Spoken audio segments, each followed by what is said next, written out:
I'd like to try to resolve a controversy in modern history. Let's first consider exactly what happened. It was from the beginning of World War II, and a Reform rabbi was very close with the president, with Franklin Delano Roosevelt, President of the United States at that time. This rabbi tried very hard.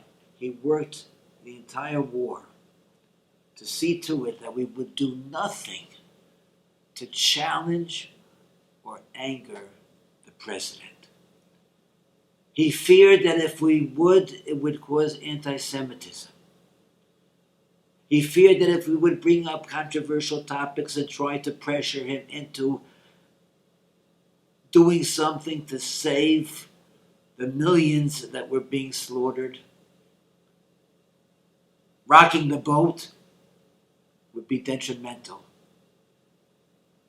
He said we only have to strengthen the war effort. That's the most and the best that we could do. There were many who disagreed, starting from Rav Aaron Kotler Zetzal, the Gadol Hador. And actually in 1943, there was a march of 400 rabbis, Orthodox rabbis, on Washington in order to bring the awareness of what was happening in Europe, of the beginning of the Holocaust. You should know, it's a fact, and recently has been documented when they opened up the files, I think this year. It's recently been documented that the United States sent word to all its embassies not to publicize the fact of what was happening in Europe to the Jews. To keep it quiet, not to publicize it. And of course, this hurt us.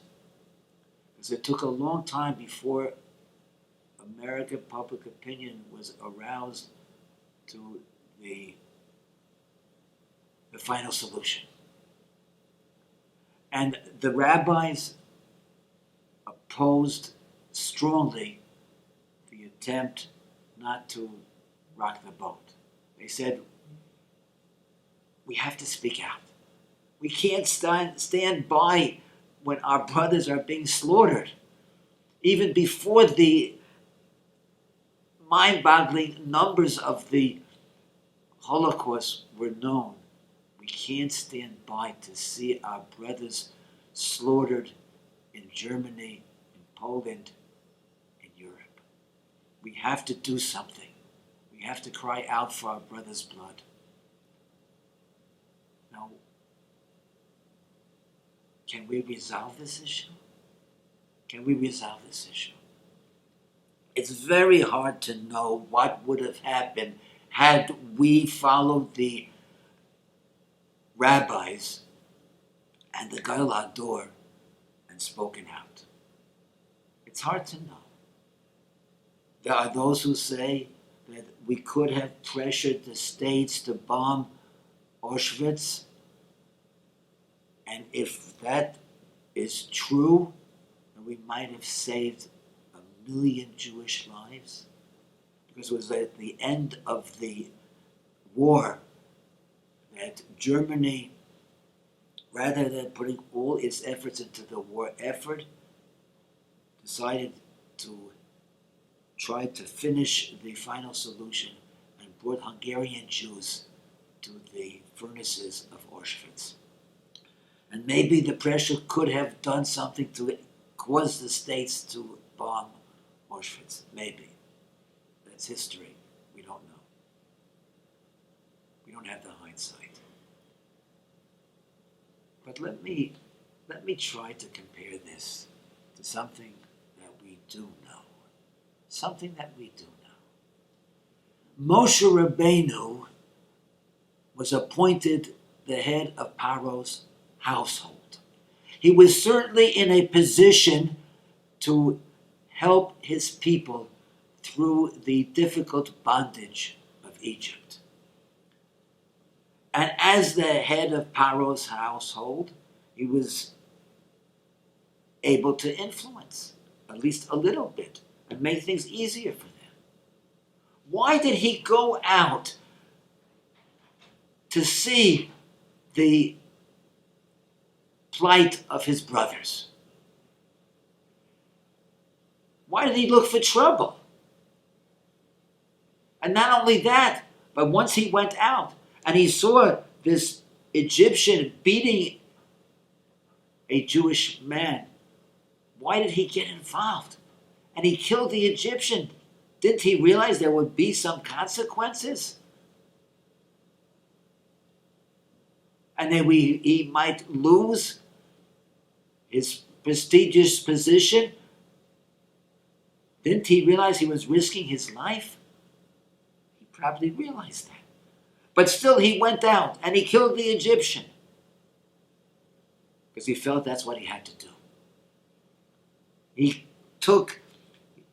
wanted to feel the plight of his brothers, and he took their heavy burden on his own shoulders because he wanted to feel, he thought he had to feel the plight of his brothers. The consequences? Maybe he felt that's not up to him. That's in Hashem's hands. But he has to do what he has to do. And we know that that's why he was worthy. That's why he was chosen as the leader to redeem us from Egypt. Had he not felt that he had to go out and do something, had he made the calculations that he'd be better off to be safe and to be in a position of influence, he would not have been the Moshe Rabbeinu that redeemed Klal Yisrael. We would not have had him as the leader. So we see that there are times when we have to push aside all the calculations and all the ifs and buts, and we have to do what we have to do. We have to do what we feel we have to do.